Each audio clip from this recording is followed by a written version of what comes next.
What's happening, fam? L.A.R. movement still moving.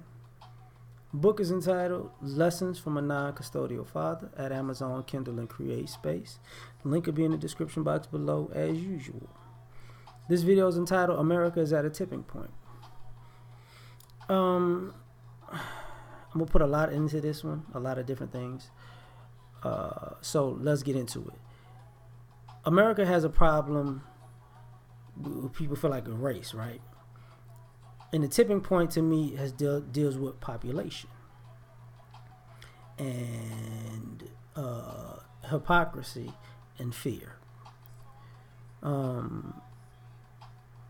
forgot this, and it just came up recently that the bulk of a lot of white America is like 190 million people in America, but I think half of those people, or more than half, are over 60. So when you see all these issues and all this race stuff that even happened with, that really started kicking up with Obama, is because of population demographics. Like the majority is not going to be the majority for much longer. You know, I remember making a video about DACA when I was like, I think one of the issues with DACA has less to do with race and more with population, because the way Hispanics were reproducing added to the fact that it was hurrying the speeding up the process of white people being outnumbered, even with them being the majority population right now. And I was thinking about it like, yo, this is a problem. You know, this is why, you know, everything seems to be tied in together. And I talked about, you know, white America feel like it's going to lose power. You know, it's losing power in America and the world. And that's part, you know, when Barack Obama became president, the Negroes are going to take over. And they're going to do to us what we did to them. And people's like, well, you know, so some of us like, what? Because we weren't thinking about, like, the bulk of their population is elderly. And so if we're 40 million and they're 90, so it's like a 2-to-1 ratio. And, you know, with men, it might be a 2-to-1 ratio because you got the women and men, you know what I'm saying? And I know our numbers aren't as, I would bet that we're bigger than 40 million people in America, because black people know this for years. We've never really fully complied with the census, you know. So I wouldn't be shocked if we were somewhere between 45 and 60 million people in America right now, you know. And I'm just talking about black Americans, not even the other black people of other from Africa or the Caribbean or Central or South America. So that's a problem. And because us black men in particular, you know, 5-to-1 odds, we like, I ain't gonna make it. 2-to-1 odds, I'll take that deal. And I think and white America knows this about black men, like 2-to-1, yeah, we'll take that. And that's cause for fear. And then you got to factor in, I've talked about this, the competency of America in general. Like, think about it. Because America has been putting itself as incompetent for decades. And using the White House as a reference, I was like, that's one of the things that Barack Obama actually did that is going to really cause a problem, and has really caused problems in this country. Because you got to think about it. Nixon got impeached. You looked at as incompetent. Carter got in office, and people wish they would have followed Carter's policies, because we probably would be ahead of the curve as far as energy and technology right now, looking back. But you know, but the country was like, oh, you know, you so soft. They wish they wasn't thinking like that. So it makes it look incompetent.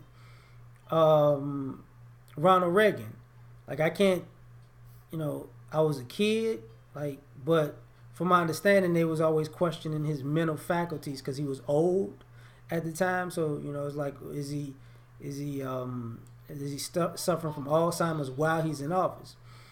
And George Bush with the crack commercial, and people made fun of Dan Quayle. They made issues about Bush wasn't considered incompetent until he ran against Clinton and had the little debacle at the grocery store. Then people were like, damn, he that out of touch? He that stupid? But for the most part, it wasn't that. He was always looked at as a smart guy. But that made him look stupid. Dan Quayle was always looked at as an idiot. That's part of the reason he lost to Clinton. Clinton, because America's finances got right, he was looked at as competent. Bush Jr. was looked at as incompetent. Obama was looked at as a person who basically tried to right the ship and look competent. Trump and his administration don't look competent. That's part of when people say you looking presidential. And that is a problem because you got that going against white America, because to have all this power and all this money and all this influence and to keep cranking out the best of the best, which you consider the best of the best in the presidential spot as being incompetent, that takes a toll. So people don't look at Americans as bright. And you got to think about it nationally and globally, rather. People don't look at Americans as too smart. Dumbasses. Look at the shit y'all do. The only reason you're in power is because you got more guns than everybody. Other than that, you're idiots. That's pretty much how this country is looked at. And you add to that the current hypocrisy. Like, players are protesting the flag. Now, I know they're going to have like a white supremacist rally in D.C. coming up. Now, the problem with that is going to be, I'm pretty sure they're going to probably have Confederate flags, Nazi flags, or unparaphernalia and talking points and Confederate and Nazi or neo-Nazi talking points at this rally in D.C. And nobody's going to say these guys are disrespecting the flag or the country or the veterans or the soldiers or the police, because they're going to get police protection. So none of this is going to be disrespectful. So this is another problem. Big problem. Because once again, you put,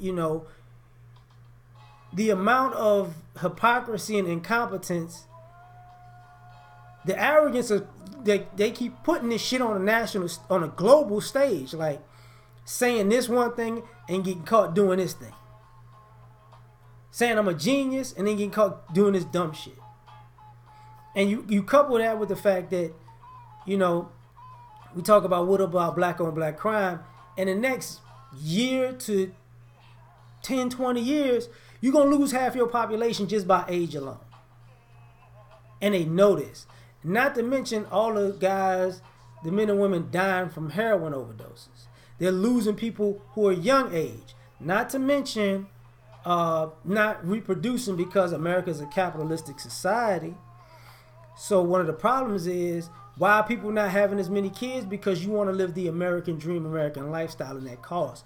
And you can't have a lot of kids living this capitalistic American lifestyle where you are opulently flossing on everybody. Oh, I got the picket fence. You can't afford the neighborhood with the white picket fence. It's killing you. The dog food is killing you. So, you can't have the two kids. The wife want expensive shit and you want expensive shit, and you want to be a golfer and you want to have a gun nut, and all this shit costs. So guess what? What takes a hit? Well, we can't have a lot of kids. Maybe one. Maybe. So, and then you rise that with student loan debt for the youth. And people getting married later because of the debts of student loans, right? And then you have these women, you have the women going to the workforce and they focus on school and their career, and now they're in their 30s talking about I'm ready to settle down. And now you're dealing with women who are having hard times with fertility because of that, and also being on birth control for so long. And then you have guys who, and I've seen this as I get older, who have like low testosterone and erectile dysfunction because, you know, they're pretty much, the testosterone is beat out of these men, or these men in America have such leisurely lifestyles that they don't produce testosterone because they're just around laid up. I'm just so intelligent, I don't have to do anything, I'm kicked back. And now you kicked your testosterone out of your system. So now you got that added to the mix. You get what I'm saying? So this is why America's at this racial tipping point. And you're seeing all these other people being able to build and maintain. And the other thing is, you know, white America has been focused so much on oppressing black America, and other ethnic groups have been like the, you know, we've been their buffer class for them to be able to grow, produce, and maintain themselves. Now, you know, it's like a shock to white America that other people are actually living, and, you know, oh shit, we can't, how we gonna get up with, now we gotta stop the Mexicans. Next is gonna be we gotta stop the Asians. Next is we gotta stop the gays. You know, it's too, and with the population dying, and on top of that, I forget, you gotta realize some of these people who are in their 60s and up are still in power positions, and most of them in the most powerful positions are 60 and up. And a lot of their families aren't equipped to take on these family businesses or these family positions. They're incompetent. This is part of the reason I was talking about the White House earlier. This is a problem with nepotism and bringing everybody along. We have a society full of unqualified people in power positions who inherit power positions and can't take them. And you see this with the promotion of American lifestyle. Because I would think that some of these, when you look at the 1%ers and the powers they be, I don't think they can trust their children to do it. And I referenced this a while back when I saw the England, you know, Queen Elizabeth, the Queen of England. You realize she had to wait. She wasn't giving the crown to her son. She couldn't give the crown to one of her grandsons. She had to wait and be like, okay, Harry, you the one. So the people who are holding on to pass the torch, and they realize they got, like, their kids might not be equipped for it, but they're rich, and their kids might not be equipped for it. So now it's like, oh, fuck, what we gonna do? And it's a lot of this creates a tipping point, because what that means is this country's in influx, and people, you know, this is why people want to keep this racial thing going, to maybe create a race war to wake up white America to, you know, we got to kill these people off because we don't know how we gonna survive in the near future. The same way you see these white folks freaking out in South Africa, and in Africa they're like, y'all gotta just go.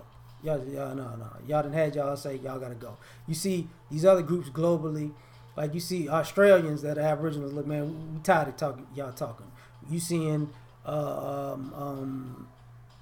people, you know, in parts of Asia, parts of Central and South America, the same way. Like, you know what, we tired of what y'all got to say. And I remember, I forgot the Mexican guy that was quoted. I remember watching this in the movie. He was like, we're going to win the battle without firing a single shot. We're just going to overpopulate.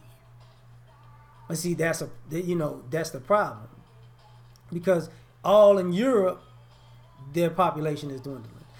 Why? And what do they have an issue with? Immigration. You know, see now all of a sudden, and everybody who's not a Black American who's falling under this in America immigration thing, now all of a sudden it's about race, because what they're bringing up your race, and you know you're using your race as a way to say you commit crimes and you steal jobs. The same people that employed you, right? So now what? We had a tipping point, because in my opinion, people are not freaking out because it's going to happen 20 years from now. The shit is happening now. Because you got to realize with people 60 and up, that's one problem.